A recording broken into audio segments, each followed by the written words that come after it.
Triple Threat Pro Wrestling Podcast. I am way too close. Hold on, guys. I am Lucky, joined by MVP and the third man, Alexis. You can find all the links to all of our pages in the description box below. Make sure to follow us on Instagram, Facebook, TikTok, all that good stuff. The Two Guys in a Mic podcast is up. We're still working on getting a schedule together for the Gym Mint podcast, and then trying to get some merch together. So that's exciting. But other than that, let me talk to you boys. You watch Money in the Bank? Yeah. No. Yeah. No. All right, we'll record tomorrow then. No, I'm just kidding. What did you guys think overall? Good show? I thought it was a solid pay-per-view. Probably the best pay-per-view of the year, right? Dude, London is rocking. London was rocking. They love themselves some wrestling. Wrestling. We showed them what wrestling is. Yeah. No, I thought it was good. You already know anything that involves Roman Reigns is the highlight. So we'll talk about that in the main event. But anytime there's a pay-per-view Roman Reigns, it's already must watch for me lately. So, but yeah, so we're gonna keep this one to strictly, doing the recap of Money in the Bank.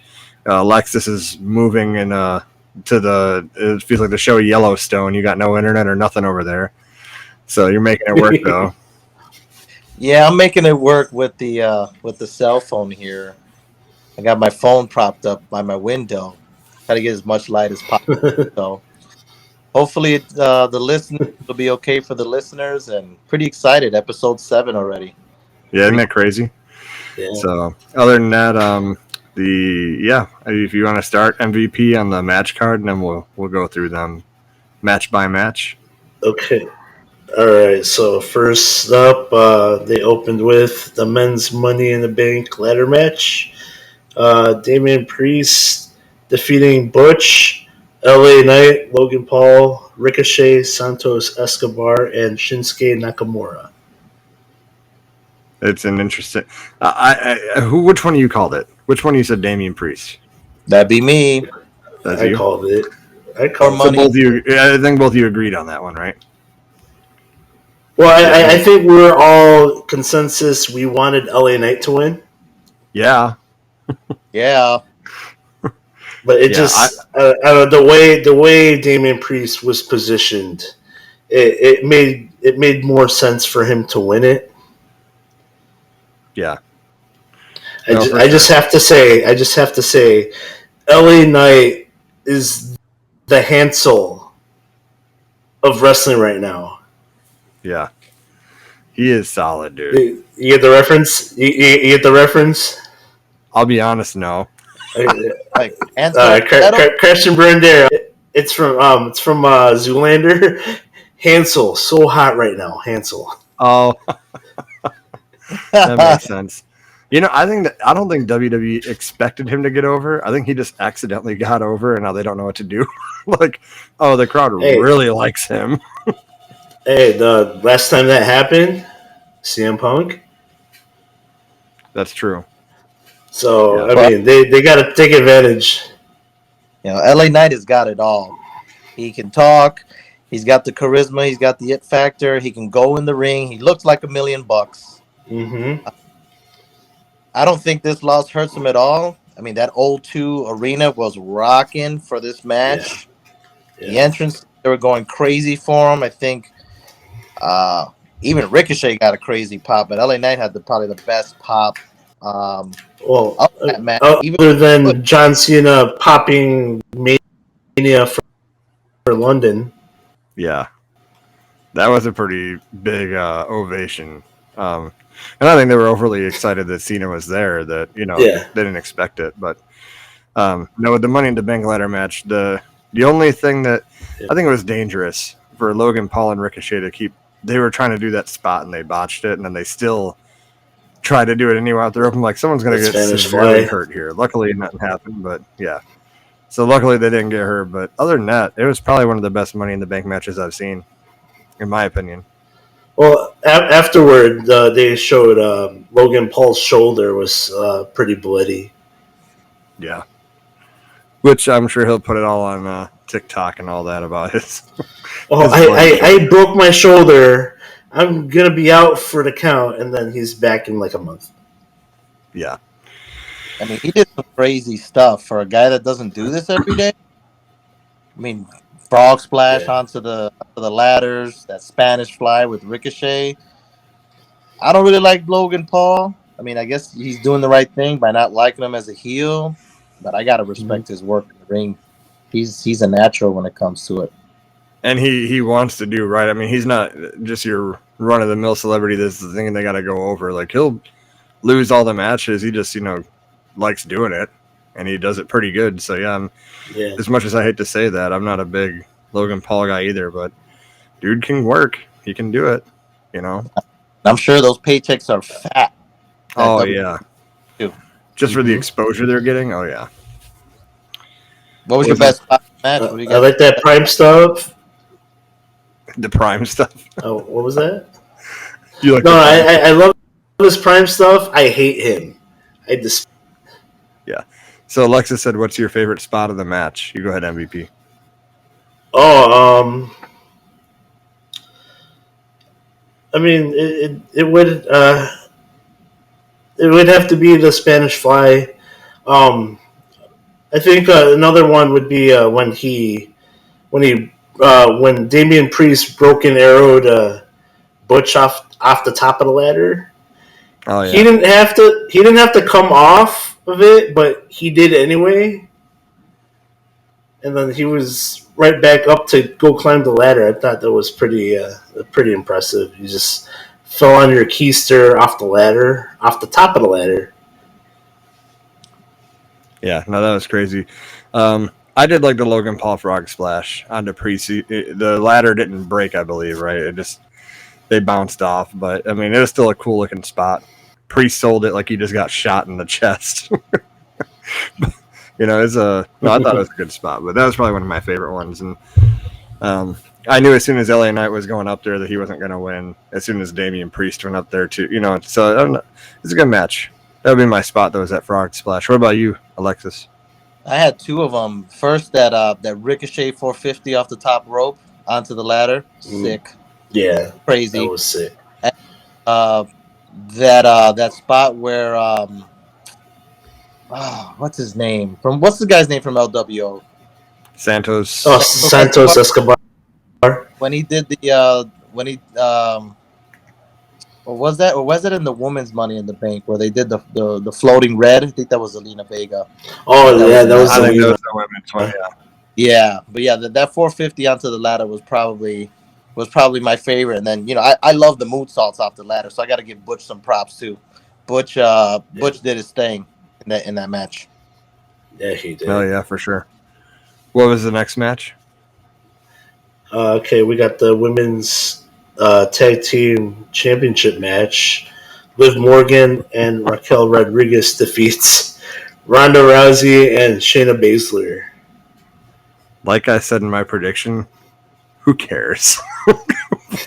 And now they have. Let's just cut to the biggest part of the match. Shayna turns on Rousey. Why? They're the champions. So what do you? It's not like they lost, and I get Rousey's acting cocky or whatever, but they're both MMA fighters. Their nature is to be cocky. So it's like, I don't understand. Well, do you want the backstage news on it? Sure, hit me with that old school 1-900 number from WCW. Before you hit the back news, MVP, let me give you my thoughts on it before you give us the scoop here, if you don't mind. Yeah, of course. Yeah. So, as I was watching the match, it looked like Ronda was like tagging herself in throughout the whole match. I noticed that too. Yeah, like Shayna wasn't even Shayna would like back into the corner and Ronda's like tagging herself in. So I thought that was really weird. I was like, why is she tagging herself in like that? So as I was watching it, I was like, that's probably got to make Baszler pretty pissed off. If it was me, if I'm in the match and you're just, I do all the grunt work and then you want to tag yourself in and pick up the scraps. That's what I was thinking during the match. I had no idea what happened. I mean, I don't think anybody's seen that coming. Anybody that said they did, I think that's BS, but that's just me. But yeah, go ahead, MVP. Let us know what the backstage dirt sheet is. So the dirt sheets say that Ronda Rousey's actually on her way out of the WWE, and before she goes out, she wanted to have a feud with Shayna Baszler to try on the way out. Okay, pause that. Ronda Rousey ain't elevating nobody. She hasn't meant anything in so long. What do you mean? Like, I don't get it. That whole thing. That elevate her. Okay, then have her work with Becky Lynch or someone. Not Ronda Rousey, who should feel so much more important than she is. Right? I mean, she's a big name, though. Big name, but yeah. Casual fans know who she is. You know, guys like us that watch it, I get it. She hasn't, really been doing much. She's been injured, so she hasn't really been on screen much. And I think I hate to say that WWE drops the ball on really anything, but I think they kind of dropped the ball a little bit with her. I think we mentioned in the last podcast. Yeah. You wouldn't, she's an attraction. She's not somebody that you want to see every single week. You got. Yep. Yeah. So that's just my thoughts on it. Yeah, I mean, she is a Brock Lesnar. Mm-hmm. It should feel like an attraction. Yep. Like someone that just comes in and can demolish your whole women's division. Like you fear when she shows up. And she's in a tag team match and gets, it's like, why? I don't understand it. They did drop. I have no fear saying that WWE drops the ball on a lot of things. That's one of their biggest misses lately is, you have this big attraction, this big, like you said, the name is big. Mm-hmm. So when you have like, okay, Money in the Bank, we're going to have Ronda Rousey on this card. It should feel like, oh my, I got to see it. Not like, oh yeah, she's feuding with the tag titles. Like she's been on TV every single week for how long? Like, yeah, I'm not a fan, but. Then before we move on, if you were going to do that, why take the titles off Isla Dawn and Fire? That's what I'm saying. Yeah. Because now the titles kind of feel like, to me, not as important. Not as important because, like, okay, we won these titles. They should feel so prestigious, but I don't care to lose them to just punch you in the back of the head and do the submission move on you. Like, go ahead and lose them. Like, you make them this big deal, and then now they feel like hot potato. Like, I don't like that, Agreed. What's the next one? We got the Intercontinental Championship. Gunther defeats Matt Riddle. Go ahead, Alexis. I won't take the start on this one. Love this match. Hard hitting. Yes. Gunther tells great stories in the ring. I think Matt Riddle is very underrated with his storytelling in the ring too, selling that ankle.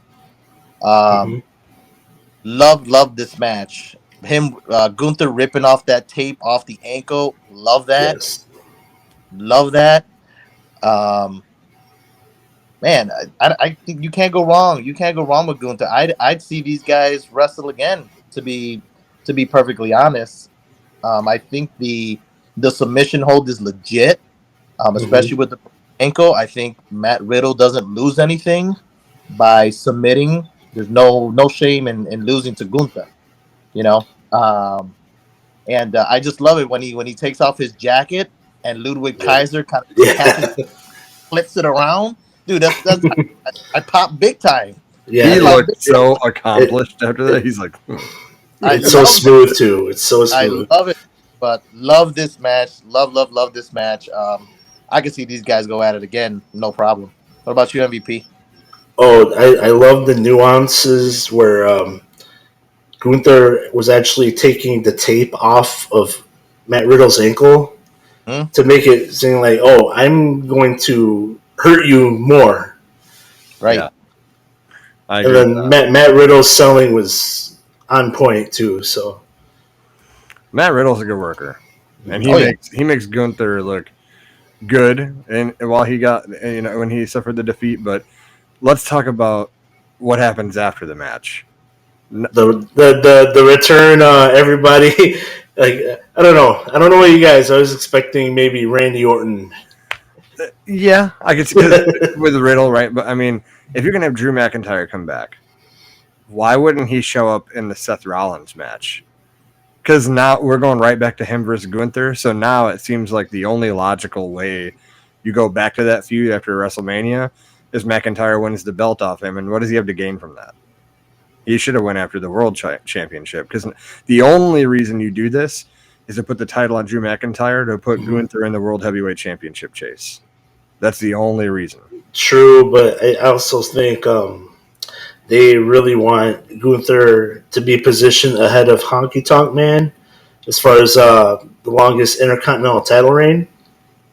So that goes back to my point. Why feud with McIntyre again? McIntyre, the backstage dirt sheet was he was unhappy in his position. Like the only championship he had was during the pandemic, where you're performing in the Thunderdome, or whatever they called it, right? But it's like, have him go to the World Championship. Seth Rollins needs viable people to go, battle with him to make it seem more important. So it's like, I think they dropped a ball with McIntyre coming back he should have came back after Rollins. That would have been a very good match. McIntyre and Rollins, they'd tear the house down, but I don't know.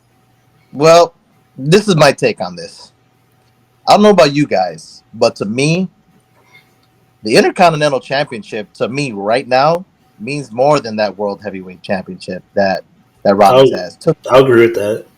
To me. So I number one, I thought that I would have loved McIntyre to come back as a heel, because I think he'd be great as a heel. He just looks like a heel. He's big, he's nasty, and it just seems that, WWE wants him to come back as a face. So if he's coming back as a face, putting him against Rollins really doesn't make a whole lot of sense, in my opinion. I get it for the title. But it remind me correct me if I'm wrong, fellas, but didn't they lose? Gunther lost to. McIntyre lost to Gunther, but it was a triple threat match, right? With Sheamus. Yeah, with Sheamus. Clash Castle. Well, see, so I think they might push a little bit. Like they might push that story. Like, hey, it was a triple threat match. No, I think that happened at Mania. It was a Mania. Right. So because that's the last time we saw McIntyre. Right. So he could say, hey, it was a triple threat match. It wasn't a one-on-one match. If it was a one-on-one match, I would have taken that title away from you. You would be nowhere near Macho Man's or Honky Tonk streak, So I don't know. It's a wait and see for me. It's a wait and see. I mean, the pop from London was awesome. He hit that Glasgow kiss. Looks killer.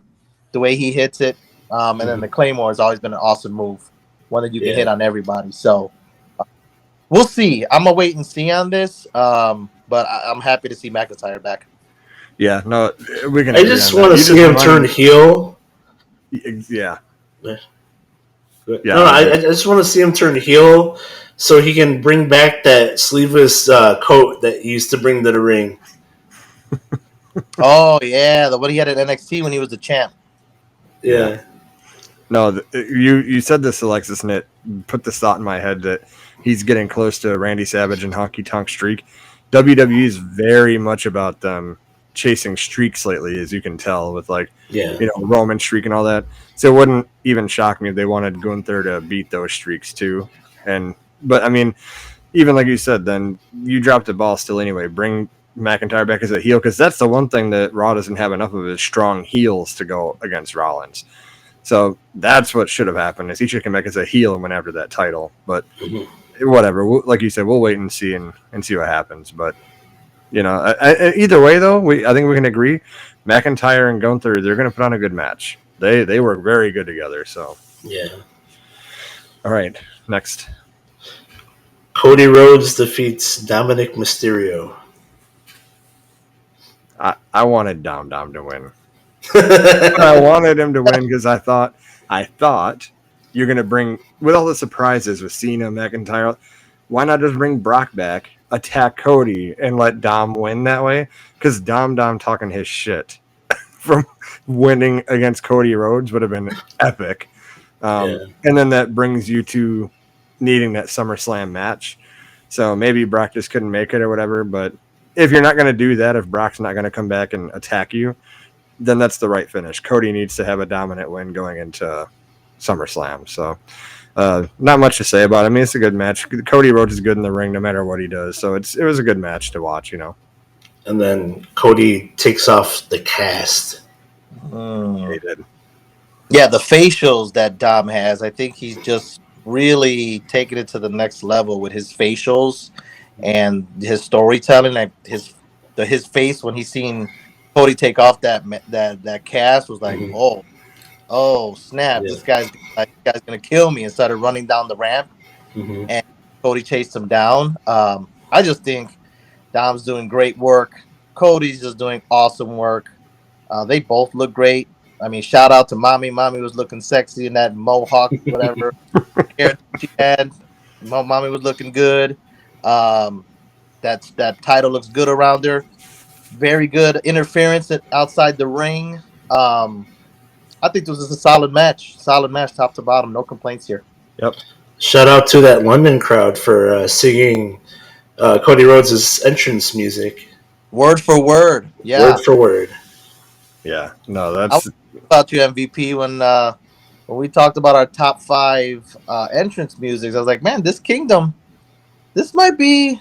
I can see how it could be a top 5 entrance of all time. It's a great entrance, and great entrance music, tells the story with the words. It's solid, and the crowd, anything that gets the crowd involved, that has like special parts in a song to get the crowd involved, just A+. Yeah, no, I hear you. Did my screen black out just then? It looked like it timed out. I'm like, what? No, you... Okay, all right, good. Hey, guys, I might have to move this real quick because I'm losing my light at my window. I'm sorry. Okay. I can see you still. I'm going to cut off for 1 quick second, fellas, on the video. 1 quick sec. Yep. While we're waiting for that, I dropped the ball myself because the last top 5, the entrance music, this is off topic, but I was watching a compilation of stuff. Like on the way to work, I'll throw on YouTube videos and let them play or whatever. And there was entrance music. How did I not say that the Legion of Doom's music is not one of the best musics? Oh, what a rush. And then they come out with the spikes. Dude, I dropped the ball there. I should have picked that one. But welcome back, Alexis. Oh, you need to go back to the window. Yeah. Look, it's like 20 seconds later. Right, well, it's gonna be dark. I don't think I have. All I need is your voice. I don't think I have any light in this. There we go. How about that? Just like prom night. All I need is your voice. Here. I'll join with you. No light. Is that what we're doing now? I do not want lights out. Do not want to shout out internet right now. Internet is dropping the ball. Talk about dropping the ball. There you go. So, all right, hit me with that next match, MVP. Next is not a match. Next would be John Cena's surprise appearance. I didn't see anyone though. That was weird. Nah. Stupid.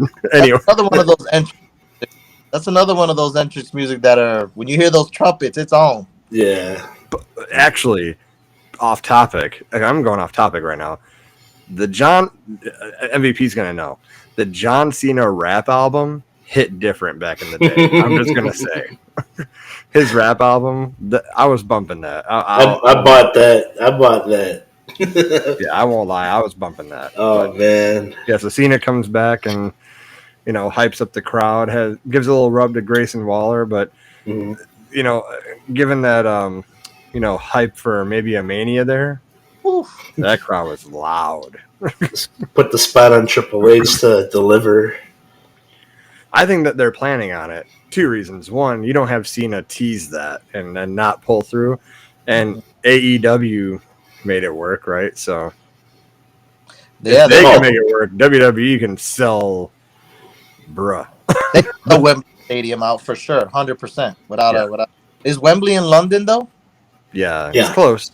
Yeah. I don't know someone's gonna be watching like this idiot don't even know where Wembley is. Like it's close to London. No, when Wembley's there, I think the O2's they're like Barclays. Yeah, it's like 19 grand, 19,000 people. But man, for 19,000 people, they're tearing the roof off that place. Yep. Yeah. So what do you think? So what do you think about this Grayson Waller? I'm hearing that he might be hurt or what? Because like we haven't seen him in the ring. He's different presentation than what we've seen in NXT. That guy can go in the ring. He can go in the ring, but this him being exclusive to the Grayson Waller effect would be a good way to keep his name relevant while he heals. Yeah, I mean, and he's solid. I would keep him around to do that, But didn't they do that with Bad News Barrett before? He was hurt, so just did his bad news segments every week. That's fine. Let him do what let him do his little segments and keep him relevant. Yeah. And then they did it with Punk. Yeah. Punk was injured. They put him on commentary. Mm-hmm. Yeah. So overall, always good to see John Cena. He took the AA though, so he can't be that hurt. Yeah. Well, I mean, this could be a sign that he's almost ready to go. Yeah, for sure. I mean, the crowd definitely wants to punch him in the face now for all those weeks of Grayson Waller effects. Yeah. Right. What was next? Okay, we got the women's Money in the Bank ladder match. Io Sky defeats Bayley, who was representing Judgment Day. Becky Lynch, Trish Stratus, Zelina Vega, and Zoe Stark. Good women's Money in the Bank match. It was a good match. Yeah. My favorite spot was the handcuff. Yeah, that was pretty unique. I never had seen that before. Yeah. I'll agree with Alexis. That code red. To the ladder. Yeah, I think Zoe took that one. Yeah, Zoe took some big bumps in this one. She really impressed me. She really stood out to me. Her gear was good. She had that green knee brace. She really impressed me. I don't know. I really love the men's Money in the Bank match so much that my expectations for the women was just like so much higher. Mm-hmm. Still a good match. I just think that the women's Money in the Bank is still fairly new for the women, and some of those spots are just kind of tough to ask the women to do. That the men do. But overall, I thought it was a good match. I think MVP. I think you guys said it was Io Shirai, right? I think I went with Zelina Vega. Yeah. I went with Io Sky. Yeah, Io Sky. Yeah, I was changing their names, but yeah, I think that was a good. Good win. Good win. That'll be that'll move along that Bayley Io Sky feud. Because Bayley's gonna feel like she was that close. Being handcuffed, and yeah, pretty good match. I thought all the women worked really, really hard in that match. Speaking of ring gear, Zelina Vega, she posted on Instagram her shoes actually had Frieza. Yeah. So like her costume was very. She had a Frieza theme from Dragon Ball Z. Yeah. That looked pretty neat. And shout out to Wade Barrett for referencing Amazing Red when she did the code red. Oh yeah. Yeah, it was a good match. I mean, and the right person went over. I think that she'll have the most to gain out of it anyway. So it's definitely a good win. Alexis, don't move, but wow, darkness is falling, my friend. I know the dark. I know. I'm sorry, guys. This has just been a rough. My place of construction zone. Next week will be better. I promise. You act like you just moved into a new house or something. Like our viewers are not going to forgive you for no internet. Come on now. No, just kidding. Oh, man. One thing I can say about that women's Money in the Bank match is kind of off topic, and I don't want to sound shitty or anything, but like I've seen that there was like so much fake hair in that match. Like, yeah. Zelina Vega, like Trish Stratus. I was like, man, it was like refreshing to see Zoe Stark and like Bailey and Io with like, I think Io had some extensions in there too, but I was like, man, there's so much fake hair just flying around in this match. You know, I just thought it was just, I don't know. I noticed that. I'm sure it's a little, people think I'm weird, but you know, it is what it is. Oh, you see me like acting funky over here. Is there like a dog whining? Yeah. Like something. Are you hearing that? I'm like, what is I hear a dog. Oh, you know what it is? Those are my dogs outside, dude. They're I built the. You are just sabotaging. No, I'm just kidding. What was the next match? The next match would be the World Heavyweight Championship match. Seth freaking Rollins defeats Finn Balor. It's a good match. I liked it. I like how Finn Balor was attacking the ribs a lot. But even then, I don't think I really saw him as a threat to win. Even with Damian Priest out there, it didn't feel like he was going to win that match, you know. But overall, it was a good effort from both guys. You know, Seth Rollins, he puts in the work, and you know, it was interesting to have Priest out there. So I don't know if they're going to implode Judgment Day or what, but as far as matches go, I did have this going into it. This was going to be my match of the night. In that regard, it disappointed me. Priest's interference, it was really unneeded for me. I agree with that. Because nothing really happened except like Finn being distracted. I think that was more to draw the attention from Finn away from Rollins after this match to make him feud with either Priest or they kick him out or maybe a program with JD McDonough, right? McDonough? Yeah. But I feel like they could have done it a different way. Sure, yeah. Because he kind of threatened, I'm going to cash this in and make this a triple threat. Yeah, and then Balor looks at it like, you know, we're a team. Yeah. Shouldn't be doing that, but... Or you told me you wouldn't cash in on me. I mean, up until Priest got up off that chair, Balor was going to hit that coup de grace. It was going to be over. Mm-hmm. Yeah.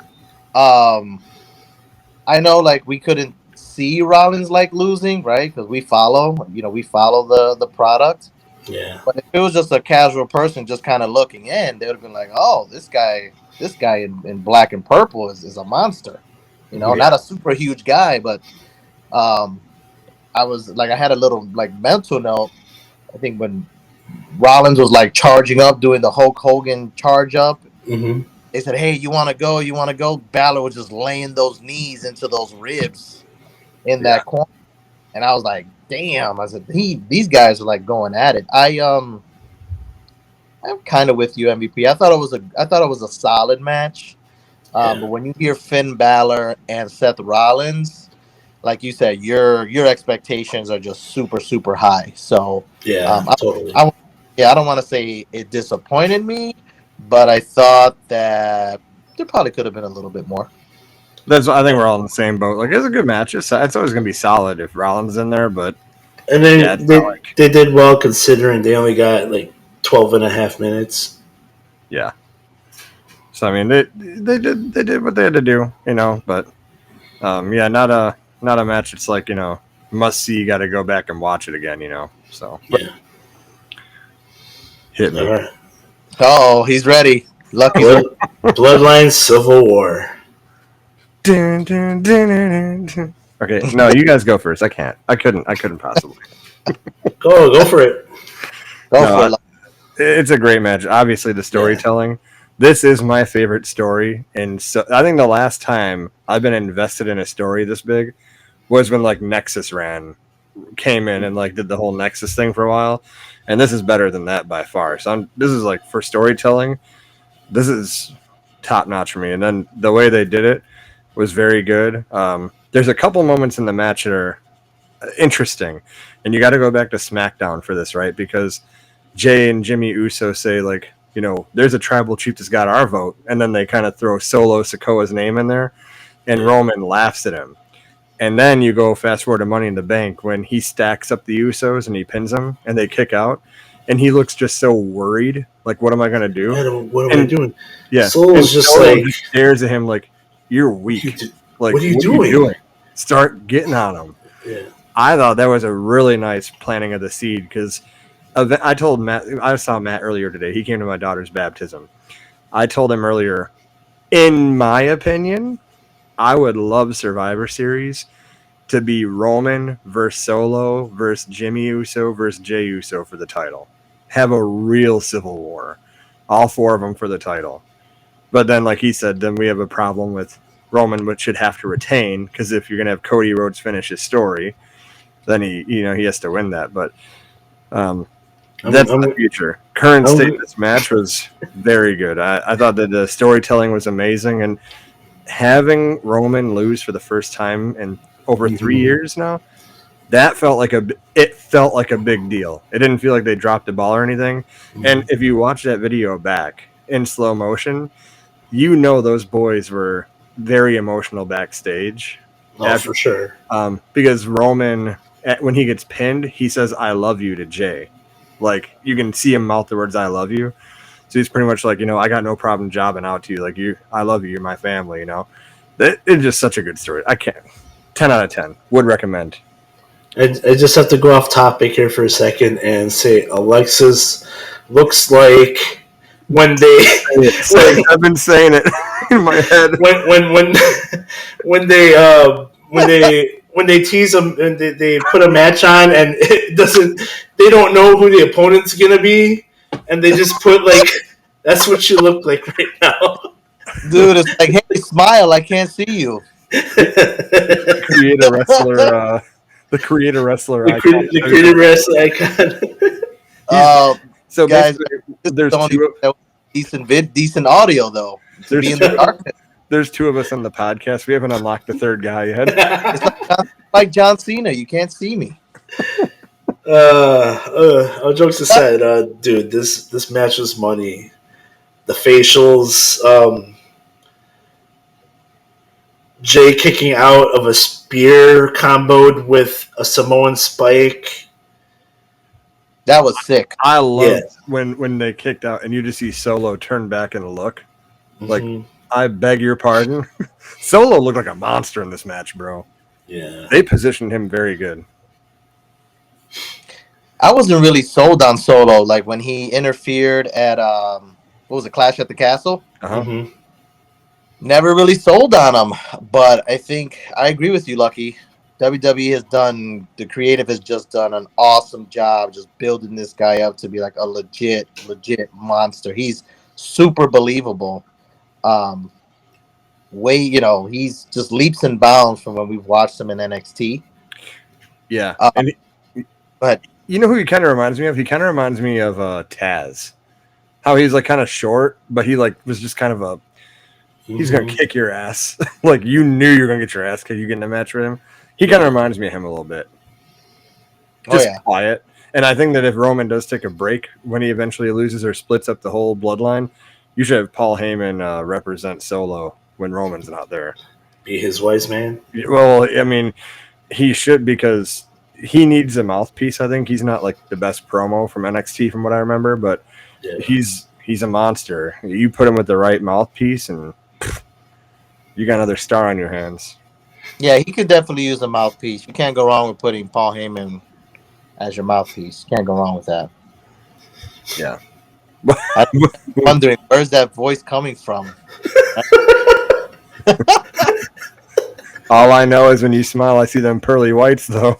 So let me give my thoughts on the match. So, awesome match. Mm-hmm.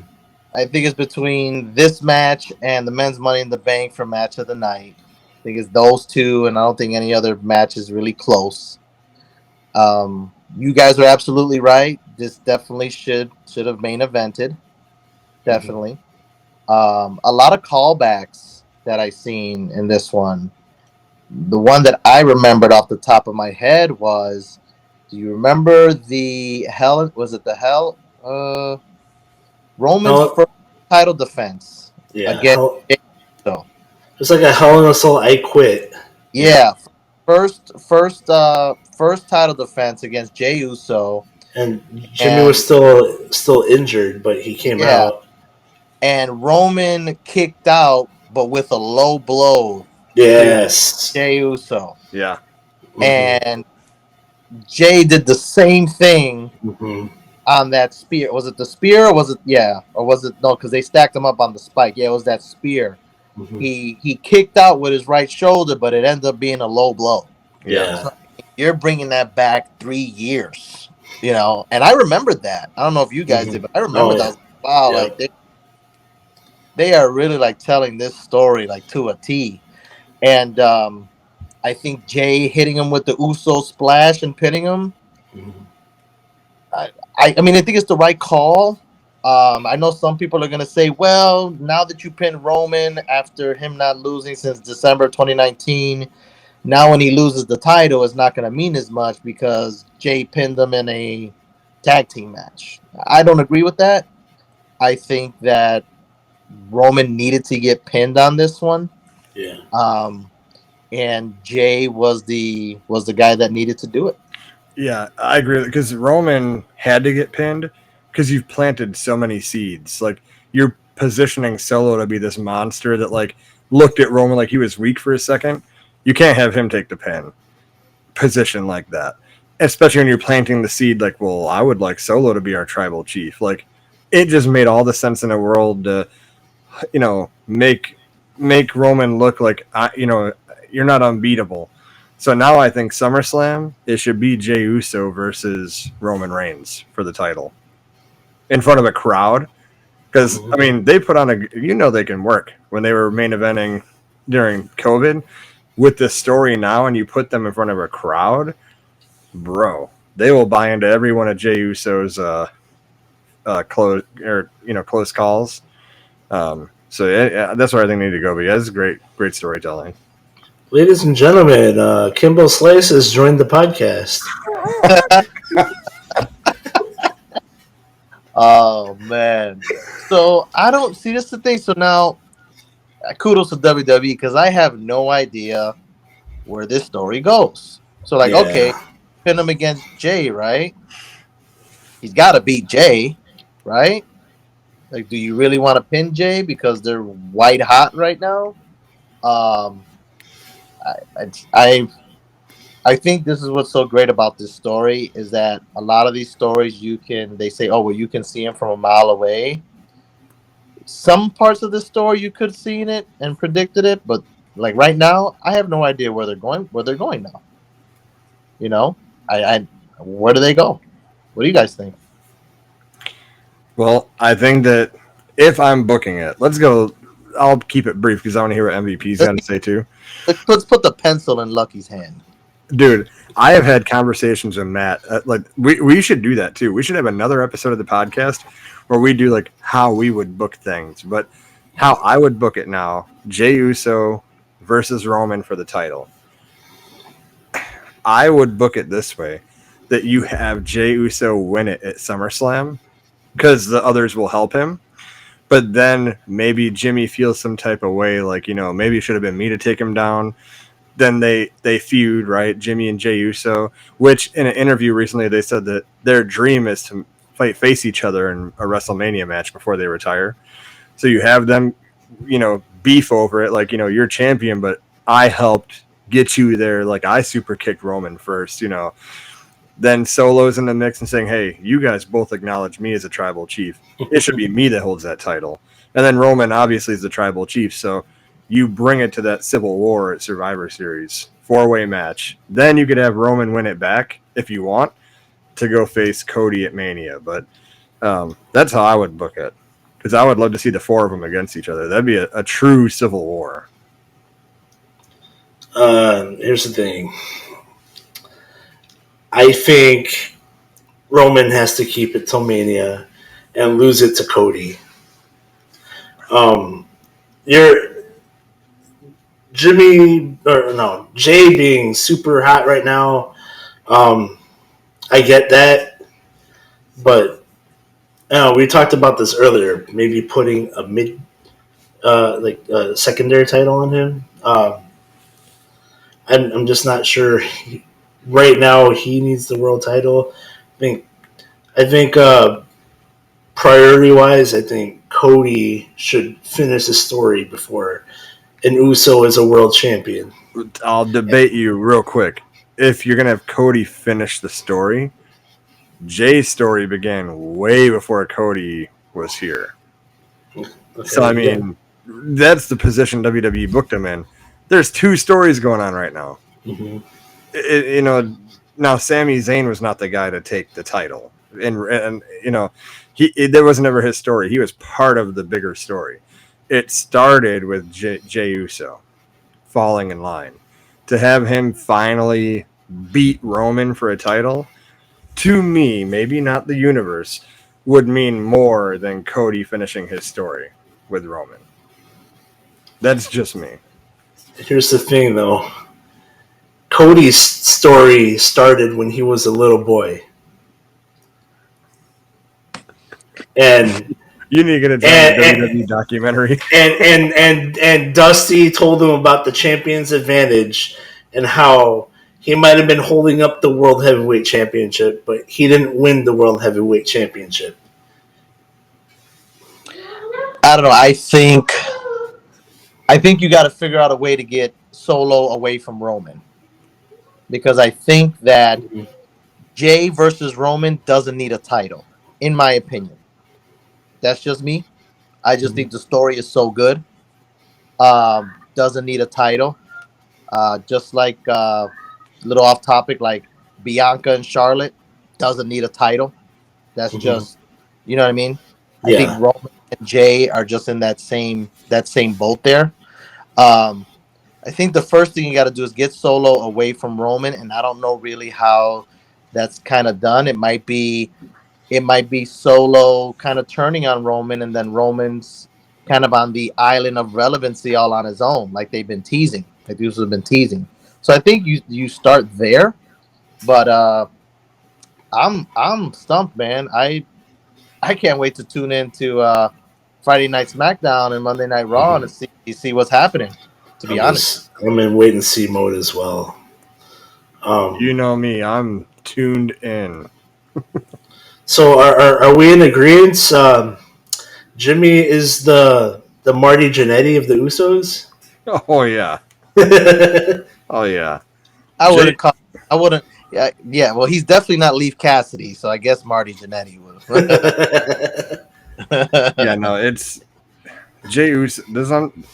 I could go on and on about this. Jey Uso. I think both of those guys can stand on their own. Personally, it's just hard to not see them as a tag team. Yeah, that's what they are. You know, that's just what they are. And arguably the greatest tag team in WWE history. Oh yeah, that's definitely a good argument for that. Absolutely, 100%. All right, so overall, let's do this. Overall, scale of 1 to 10, MVP. What do you rate the PLE? I liked it. Don't love it. 7. 7. But you, Alexis? I like this one. I give this like 8.5. I agree, 8.5.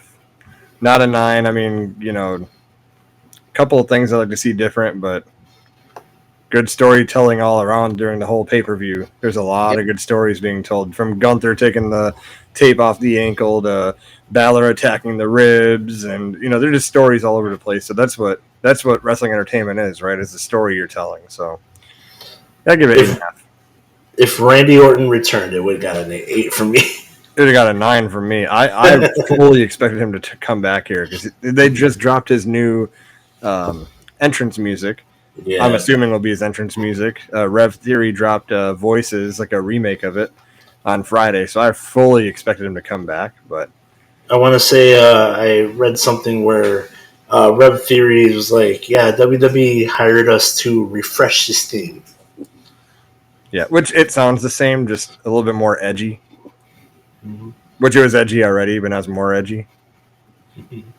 But Think about Orton too. Is like he's one of those guys. He's like a tweener. He's like an Austin. People just Mm-hmm. love him, whether he's a good guy or a bad guy. He's just people love him. Like I'm a huge Orton mark. So Yeah. when he comes back, I mean, you could throw him into any title picture, right away, and I don't think anybody have a problem with that. I would give him one more title run. Oh, for sure. He deserves it. He definitely deserves it. I would pop if he came back to Burning My Light. Hey, nothing you could say. Yeah. That's throwback right there. That's legend. Whoa, buddy. Talk about entrance music. But all right then, yeah. You guys got anything else? No. No games for us this week? No what? No games? I don't got any games because I thought PLEs, we should keep it strictly PLE. Yeah, for But sure. next week, we're going right back to top 5 lists and whatever you want to talk about. I like just bullshit and just talking wrestling. So, but yeah, no, Money in the Bank was pretty good. We will be back next week with episode 8. Again, the links to all the pages in the description box below. Make sure you follow us there. Help build the communities that Gym at 10 Sports is about. We have so many podcasts now. There's 3 podcasts, and we're growing. There's going to be a 4th one coming, a fantasy football one. What's that? I'm excited about that one. Yeah, that one's I am too. So yeah, we got the National Card Convention coming up in July. Last week of July.